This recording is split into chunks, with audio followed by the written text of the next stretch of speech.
क्या आप जानते हैं कि पूरी दुनिया की कुल वेल्थ दौलत कितनी है?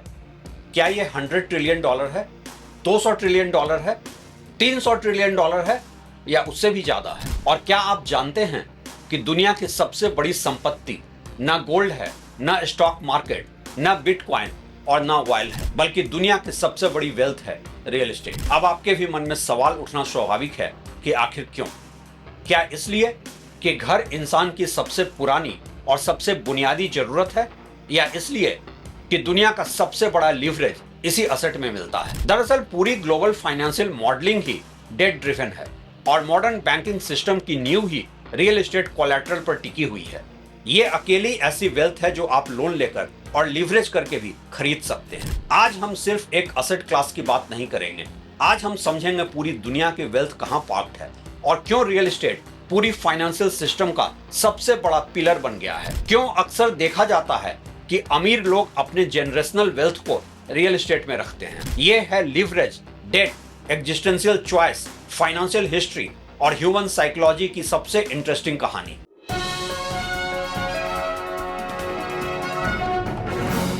नमस्कार, आप देख रहे हैं track to reality with Ravi Sinha. सबसे पहले जानिए दुनिया की कुल वेल्थ कितनी है, लेकिन उसके पहले एक बहुत जरूरी फर्क समझिए। जीडीपी और वेल्थ अलग चीजें हैं। जीडीपी का मतलब होता है एक साल में पैदा हुई इनकम। वेल्थ का मतलब होता है अब तक जमा हुई नेट असेट माइनस लायबिलिटी। दुनिया की टोटल वेल्थ कई तरह से मापी जाती है।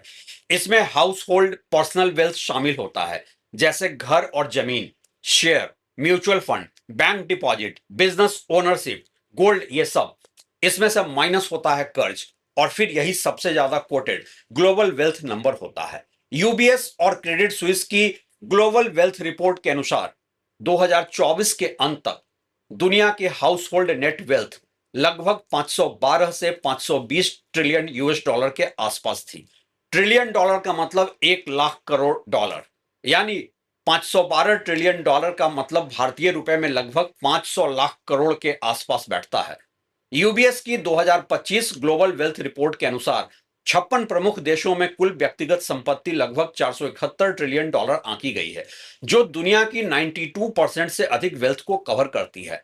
लेकिन अगर इसमें government assets, corporate assets, natural resources, infrastructure, public property, intellectual property, private businesses सब जोड़ दें तो कई ग्लोबल एस्टिमेट्स दुनिया की एग्रीगेट असेट वैल्यू को 900 ट्रिलियन से 1.2 क्वाड्रिलियन डॉलर के बीच मानते हैं।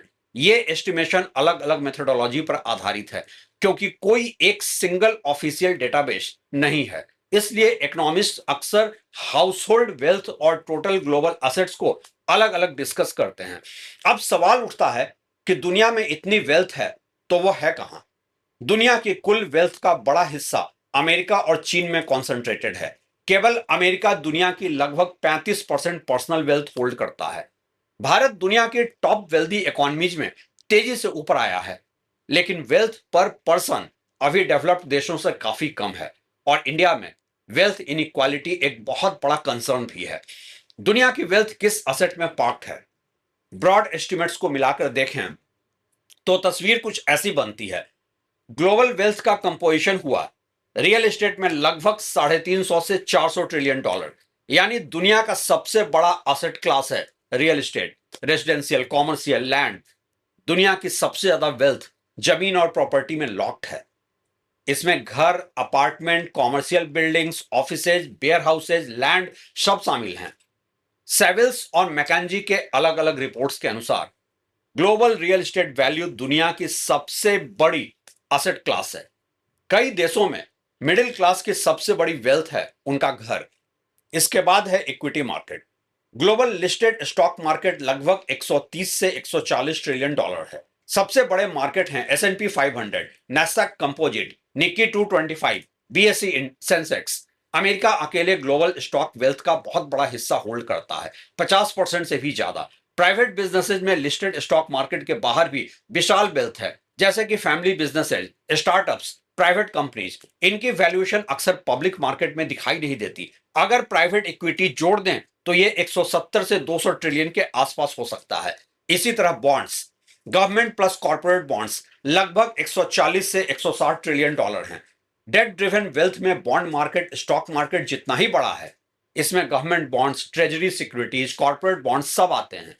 यानी दुनिया की वेल्थ का बड़ा हिस्सा कर्ज के इंस्ट्रूमेंट्स में पार्क्ड है। कैश एंड डिपॉजिट्स को देखें तो विश्व भर के बैंक डिपॉजिट्स लगभग 130 से 150 ट्रिलियन डॉलर हैं। Gold above the ground availability में गोल्ड लगभग 27 ट्रिलियन डॉलर है 2026 की कीमतों के अनुसार। गोल्ड है तो छोटा, कोई 5% ग्लोबल वेल्थ का, लेकिन स्ट्रेटेजिक असेट है। पूरी दुनिया का एबव ग्राउंड गोल्ड लगभग 2,16,000 टन अनुमानित है। गोल्ड में jewellery, central bank reserves, investment Boolean सब शामिल हैं। गोल्ड का हिस्सा छोटा दिखता है, लेकिन किसी क्राइसिस के समय इसका महत्व डिस्प्रोपोर्शनेट हो जाता है। क्रिप्टो करेंसी मार्केट भी बहुत वॉलेटाइल है। 2026 में इसकी वैल्यू 3 से 5 ट्रिलियन डॉलर के बीच फ्लक्चुएट करती रही। यहां एक इंटरेस्टिंग बात यह है कि फाइन आर्ट्स भी 20-25 ट्रिलियन डॉलर के आसपास का एस्टिमेट किया गया है, जो लगभग गोल्ड के ही बराबर है। इसमें collectibles, luxury watches, wine, jewellery, rare cars ये सब शामिल हैं। अब यहां तक की कहानी सुनकर आप भी सोचने लगे होंगे कि क्या रियल एस्टेट दुनिया भर में इतना वैल्यूबल है कि हर कोई अपना वेल्थ रियल एस्टेट में ही रखता है। लेकिन कहानी यहीं से इंटरेस्टिंग होती चली जाती है। और इस पूरी कहानी को सुनने के पहले आप लोग कृपया इस वीडियो को लाइक, हाइप और शेयर कर लें। चैनल को भी सब्सक्राइब कर लें। यह सच है कि रियल एस्टेट अकेले स्टॉक मार्केट और सारे ही असेट क्लास से भी बड़ा असेट क्लास बन जाता है। अगर हम बहुत सिंप्लीफाइड तरीके से देखें तो दुनिया की वेल्थ का सबसे बड़ा हिस्सा जाता है रियल एस्टेट में। दूसरा बड़ा हिस्सा है financial asset, stock, bonds, deposits वगैरह में। गोल्ड का हिस्सा बेहद छोटा है, लेकिन यह है सबसे भरोसे वाला। क्रिप्टो अभी भी बहुत छोटा एक्सपेरिमेंटल हिस्सा है। यही कारण है कि property cycles, interest rates, stock bubbles, bond yields, central bank policies और पूरी ग्लोबल इकोनॉमी को डीपली प्रभावित करते हैं। ध्यान दें, कई असेट क्लास का शेयर यहां ओवरलैप भी करता है, इसलिए अलग अलग असेट का एलोकेशन टोटल एग्जैक्ट मैच नहीं करेगा, क्योंकि इसका कोई एक single acceptable data public domain में नहीं है। सवाल उठता है कि आखिर रियल एस्टेट इतना बड़ा क्यों है। अब असली कहानी शुरू होती है। पहला कारण है ह्यूमन नेसेसिटी। इंसान बिना गोल्ड, स्टॉक या बिटकॉइन के जी सकता है, लेकिन बिना शेल्टर के नहीं। यही सबसे बड़ी डिमांड गारंटी है। दूसरा कारण है लैंड लिमिटेड है। कम से कम यूजेबल लैंड का स्कार्स रखा गया है। मनी प्रिंट हो सकता है, स्टॉक्स इशू हो सकते हैं, क्रिप्टो लॉन्च हो सकती है, लेकिन मैनहट्टन दोबारा नहीं बन सकता। साउथ मुंबई दोबारा नहीं बनाया जा सकता। सेंट्रल लंदन दोबारा नहीं बसाया जा सकता। लैंड फिक्स सप्लाई है, जमीन सीमित है, लेकिन आबादी और शहर बढ़ते रहते हैं। पृथ्वी पर यूजेबल अर्बन लैंड बहुत सीमित हैं, लेकिन पॉपुलेशन बढ़ती है, सिटीज एक्सपैंड होते हैं, इनकम बढ़ती है, माइग्रेशन बढ़ता है। इससे प्राइम लोकेशंस की कीमत लगातार बढ़ती रहती है। आज मुंबई, लंदन, न्यूयॉर्क सिटी और ऐसे कई शहरों में जमीन प्रैक्टिकली स्कार्स असेट बन चुकी है। तीसरा कारण है लीवरेज। यही सबसे बड़ा कारण है। सपोज आपके पास 1 करोड़ है। अगर आप स्टॉक खरीदते हैं तो शायद आपको 1 करोड़ से 20% ज्यादा तक का एक्सपोजर मिल जाए, लेकिन रियल एस्टेट, बैंक आपको 70%, 80%, 90% लोन दे देता है। यानी 1 करोड़ की कैपिटल से 5 करोड़ की प्रॉपर्टी को आप कंट्रोल कर सकते हैं। यही लीवरेज वेल्थ क्रिएशन भी करता है, और यही इकोनॉमी का बबल भी बनाता है। आज बैंकिंग सिस्टम का सबसे बड़ा कोलैटरल है प्रॉपर्टी। पूरी मॉडर्न बैंकिंग सिस्टम का बड़ा हिस्सा प्रॉपर्टी लेंडिंग पर टिका है। बैंक घर के खिलाफ लोन देते हैं, कॉमर्शियल प्रॉपर्टी फाइनेंस करते हैं, लैंड को कोलैटरल मानते हैं। क्यों? क्योंकि प्रॉपर्टी विजिबल होती है, कॉन्फिस्केट की जा सकती है, लॉन्ग टर्म वैल्यू रखती है। इसलिए क्रेडिट क्रिएशन का बड़ा हिस्सा रियल एस्टेट से जुड़ गया। पूरी बैंकिंग सिस्टम आज रियल एस्टेट पर टिकी है। विश्व के अधिकांश देशों में बैंकों की सबसे बड़ी लेंडिंग होम लोन मॉर्गेज होती है। कुछ देशों में रेसिडेंशियल मॉर्गेज कुल बैंक लोन बुक का 30 से 60% तक होती है। कई विकसित अर्थव्यवस्थाओं में हाउसिंग फाइनेंस बैंकिंग प्रणाली का सबसे बड़ा सेफ लोन कैटेगरी है। क्यों? क्योंकि घर कहीं भाग नहीं सकता, लैंड चोरी नहीं हो सकती, कोलैटरल मजबूत माना जाता है। यही कारण है कि सेंट्रल बैंक्स भी मॉर्गेज मार्केट को स्टेबलाइज करने की कोशिश करते हैं। यही डेट रियल एस्टेट को बड़ा बनाता है। अगर दुनिया में इतना मॉर्गेज ही ना होता तो क्या प्रॉपर्टी इतनी महंगी होती? शायद नहीं। डेट परचेजिंग पावर बढ़ा देता है। जब बैंक 30 साल का लोन देने लगते हैं तो लोग इनकम से ज्यादा महंगे घर खरीदने लगते हैं। डिमांड बढ़ती है, प्राइस बढ़ती है, कोलैटरल वैल्यू बढ़ती है, बैंक और ज्यादा लोन देते हैं। यानी डेट खुद प्राइस बढ़ाता है। इकोनॉमिस्ट इसे कहते हैं फाइनेंशियल एक्सेलरेटर। यह शायद ग्लोबल बैंकिंग और सेकेंड वर्ल्ड वॉर के बाद की इकोनॉमी का सबसे कंट्रोवर्शियल पार्ट भी है। आज की ग्लोबल इकोनॉमी और बैंकिंग का फोकस है बस बढ़ते नंबर पर। ज्यादा जीडीपी ग्रोथ, ज्यादा लोन और यही डेट ड्रिवन इकोनॉमी, कर्ज पर निर्भर अर्थव्यवस्था आज एक ग्लोबल फाइनेंशियल क्राइसिस की दहलीज तक भी ला चुकी है दुनिया को। लेकिन वो कहानी फिर कभी किसी और वीडियो में। आज के लिए तो बस इतना जान लें कि रियल एस्टेट को लिवरेज प्रोडक्ट बनाया है देशों की सरकारों ने लिबरल बैंक लेंडिंग से अपना ग्रोथ ज्यादा दिखाने के लिए, और इसी ट्रैप में फंसकर एक आम इंसान कब लिवरेज से लायबिलिटी में धकेल दिया जाता है उसे पता ही नहीं चलता है। ओल्डेस्ट असेट क्या है दुनिया में? Real estate. हजारों साल पुराना असेट है। स्टॉक कोई 400 साल पुराना, मॉडर्न बॉन्ड्स कोई 100 साल, बिटकॉइन 2009 से। लेकिन लैंड ओनरशिप सभ्यता जितनी पुरानी है। Ancient Egypt, Roman empire, British empire, Mughal empire, हर जगह वेल्थ की सबसे बड़ी पहचान थी लैंड। आज भी दुनिया के सबसे अमीर परिवारों में बहुत बड़ी वेल्थ लैंड ओनरशिप से जुड़ी रहती है। गवर्नमेंट्स भी प्रॉपर्टी क्यों बचाती है? क्योंकि अगर हाउसिंग क्रैश हो जाए तो सिर्फ बिल्डर नहीं डूबता, बैंक भी डूबता है, कंज्यूमर भी डूबता है, गवर्नमेंट रेवेन्यू भी गिरता है, एम्प्लॉयमेंट भी घटती है, कंस्ट्रक्शन भी रुक जाती है। Steel, cement, furniture, electronics, paint सब प्रभावित होते हैं। हाउसिंग का एक मल्टीप्लायर इफेक्ट बहुत बड़ा है। कोई 250 इंडस्ट्रीज के साथ क्रिटिकल लिंकेज है। इसलिए अधिकांश सरकारें हाउसिंग मार्केट में तेज गिरावट रोकने की कोशिश करती हैं। रियल एस्टेट को इन्फ्लेशन के खिलाफ प्रोटेक्शन की तरह भी देखा जाता है। जब करेंसी की वैल्यू घटती है, जमीन और प्रॉपर्टी की नॉमिनल प्राइस अक्सर बढ़ जाती है। इसलिए लोग प्रॉपर्टी को स्टोर ऑफ वैल्यू के साथ ही इन्फ्लेशन हेज भी मानते हैं। तो क्या रियल एस्टेट सबसे सेफ, सबसे रियल असेट भी है? नहीं, यही पैराडॉक्स है।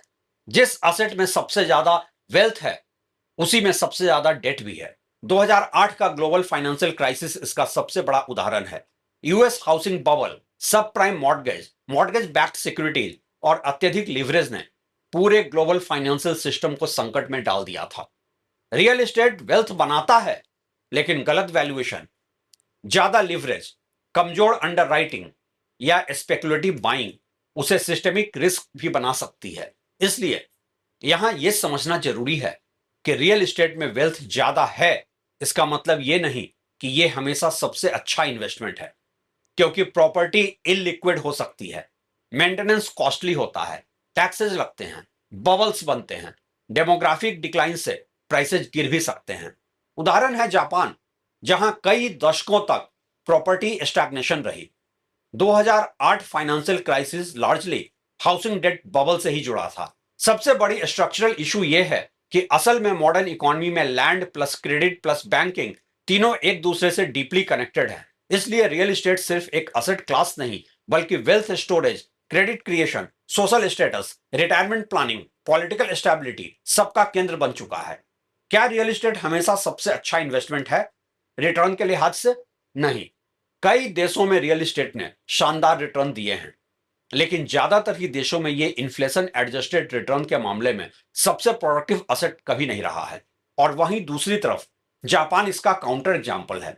1990 के बाद टोक्यो प्रॉपर्टी मार्केट दशकों तक अपने पिक से नीचे रहा। आज भी जापान अपने हाउसिंग पिक पॉइंट से काफी नीचे है और कई प्रॉपर्टीज वहां आज भी खाली पड़े हैं।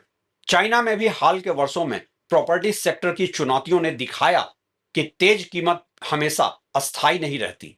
कुछ शहरों में इन्फ्लेशन एडजस्टेड रिटर्न लंबे समय तक लिमिटेड रहे। चाइना के कई शहरों में प्रॉपर्टी की कीमत गिरकर 2005 के लेवल पर आ गई है। यानी location, valuation, demographics, interest rate, policy और सबसे जरूरी देश की ओवरऑल इकोनॉमी सभी इंपॉर्टेंट हैं। आज मॉडर्न ग्लोबल इकोनॉमी में नया बदलाव भी आ रहा है। पहले वेल्थ मोस्टली लैंड में थी, आज नॉलेज इकोनॉमी बढ़ रही है। AI, software, patents, brands, data, intellectual property, इनके वैल्यू लगातार बढ़ रही है। दुनिया के सबसे बड़ी कंपनियों की मार्केट वैल्यू अब अक्सर फिजिकल असेट से ज्यादा इंटेंजिबल असेट्स पर आधारित होती है। उदाहरण के तौर पर एनवीडिया जैसी कंपनी के वैल्यूएशन कई असेट क्लास से ऊपर हैं। फिर भी हाउस होल्ड वेल्थ के स्तर पर रियल एस्टेट अभी भी एक मेजर असेट बना हुआ है, क्योंकि अधिकांश परिवारों की सबसे बड़ी संपत्ति उनका घर ही होती है। तो क्या निष्कर्ष निकलता है? दुनिया की कुल संपत्ति का सबसे बड़ा हिस्सा आज भी रियल एस्टेट में है, लेकिन इसका कारण केवल शेल्टर नहीं है। इसके पीछे 5 बड़ी ताकतें काम करती हैं। पहला, सीमित भूमि, स्कार्सिटी, जमीन बनाई नहीं जा सकती। दूसरा, मानव आवश्यकता, नेसेसिटी, रहने की जगह की मांग हमेशा रहती है। तीसरा, लीवरेज, बैंक इसी असेट पर सबसे बड़े लोन देते हैं। चौथा, collateral value, global banking system का बड़ा हिस्सा प्रॉपर्टी लोन पर टिका है।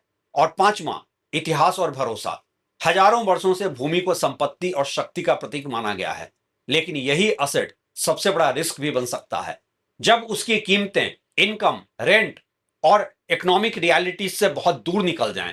इसलिए समझदार इन्वेस्टर सिर्फ ये नहीं पूछता कि कौन सा असेट सबसे बड़ा है, वो ये भी पूछता है इस असेट की कीमत किस वजह से बढ़ी है, वास्तविक इकोनॉमिक वैल्यू से या इजी लोन और बढ़ते एक्सपेक्टेशन से।